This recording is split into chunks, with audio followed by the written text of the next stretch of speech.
વલસાડના નંદાવલા 3 રસ્તા પાસે બુટલેગરની દારૂ ભરેલી કાર પલટી ખાઈ ગઈ। દારૂની લૂંટ થાય તે પહેલા પોલીસ પહોંચી ગઈ।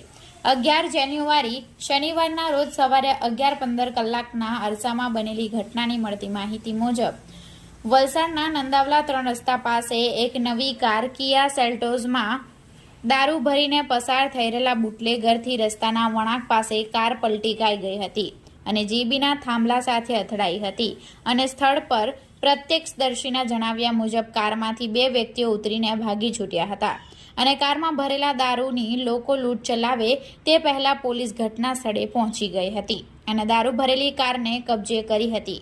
આ ઘટનામાં દારૂ ભરેલી કાર સરુણ ગામથી કેવડા તરફ જઈ રહી હોવાનું જાણવા મળ્યું હતું અને બુટલેગરો પાછળ પોલીસ પીછો કરી રહી હતી।